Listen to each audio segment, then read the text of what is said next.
नोएडा स्थित मारवाह स्टूडियो में diamond foodies and beverages reviews awards 2025 का शानदार आयोजन किया गया। कार्यक्रम में कैबिनेट मंत्री श्री चिराग पासवान अपनी उपस्थिति दर्ज कराए।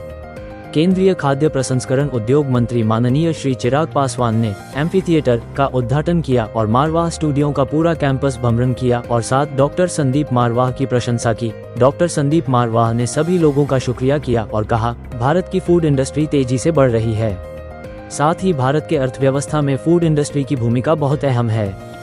I thank Dr. Sandeep Marwa for this evening, जहाँ पे उन्होंने ऐसे लोगों को सम्मानित करने का काम किया जिन्होंने राष्ट्रीय स्तर पर ही नहीं अंतर्राष्ट्रीय स्तर पर भी भारत की पहचान अलग अलग क्षेत्रों के माध्यम से बनाने का कार्य किया। वो कला का क्षेत्र हो, संस्कृति का क्षेत्र हो, फूड इंडस्ट्री जिससे मैं खुद जुड़ा हुआ हूँ as a minister for food processing industries.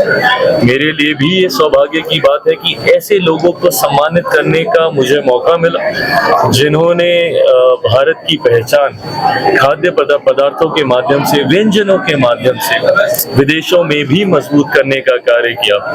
मेरे लिए ये मंच और ज्यादा महत्वपूर्ण इसलिए हो जाता है क्योंकि ये वो मंच है जो दशकों से ऐसी चीजों को निखार कर उनको एम्प्लीफाई करने का कार्य करता है। ऐसे में जब मेरे प्रधानमंत्री की सोच है कि आने वाले दिनों में भारत को एक ग्लोबल फूड बास्केट के तौर पर हम लोग दुनिया के सामने प्रस्तुत करें और न सिर्फ भारत की हंगर नीड्स बल्कि ऐसे देशों की भी हंगर नीड्स को हम केटर करें जहाँ पे संभवतः संभावनाएं उतनी नहीं है।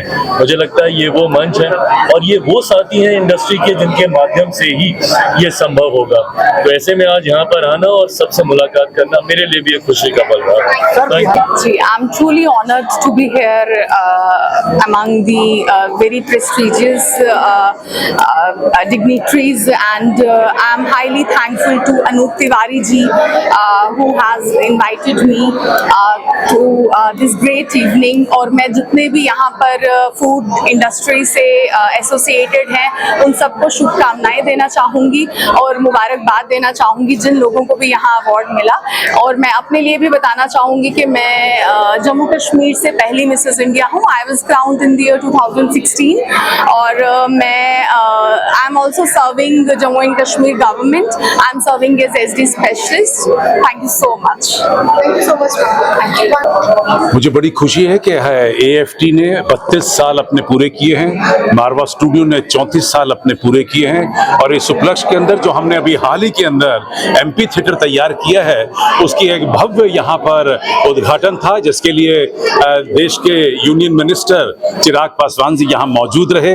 उन्होंने हमारे इस एम्फी थिएटर का उद्घाटन किया तो पूरे कैंपस के अंदर एक नया उत्साह, नया जोश पैदा हुआ है। इसी के साथ साथ क्योंकि हमारे यहाँ पर AFT school of hospitality and tourism बेहतरीन और खूबसूरत ढंग से काम कर रहा है, उसके उपलक्ष्य में हम लोगों ने यहाँ पर कुछ अवार्ड रखे थे। जो लोग फूड एंड बेवरेज डिपार्टमेंट से जुड़े हुए हैं, जिन लोगों ने इस इंडस्ट्री के अंदर अच्छा काम किया है, उन्हें आज हमने आदरणीय मंत्री के कर कमलों द्वारा यहाँ पर सम्मानित करवाया है। ये लोग एएफटी के साथ भी जुड़े हैं और अपने अपने क्षेत्रों में बेहतरीन काम भी कर रहे हैं। फूड इंडस्ट्री के बारे में क्या कुछ कहना चाहिए? जिस तरीके से पूरा देश आज आगे बढ़ रहा है, हम लोग दुनिया की चौथी बड़ी इकोनॉमी बन चुके हैं और अगर आप हर इंडस्ट्री में झांक कर देखें, हर इंडस्ट्री पहले से ज्यादा काम कर रही है। और उसी तरीके से अगर हम फूड एंड बेवरेजेस की भी देखें तो इस इंडस्ट्री ने भी एक बेहतरीन काम किया है। हॉस्पिटैलिटी एंड टूरिज्म एक नए मकाम पर पहुंच रही है और लोगों की जो आदतें हैं वो भी बदल रही हैं। तो लोगों को जो क्योंकि इनकम बढ़ी है तो उससे लोगों ने रेस्टोरेंट्स में, क्लबों में, होटलों में खाने और पीने का जो दौर है वो पहले से ज्यादा बढ़ा लिया है। तो जब स्पेयर मनी होता है तो आदमी कोशिश करता है कि वो अपनी फैमिली को एक सस्ते उपाय को लेकर किसी एक रेस्टोरेंट में जाकर, किसी एक होटल में जाकर अपने और अपनी फैमिली के लिए एंटरटेनमेंट करे। और शायद यही वजह है कि पूरे देश के अंदर एक नई लहर उठी है और ये जो पूरा इंडस्ट्री है ये पहले से ज्यादा तेज दौड़ रही है।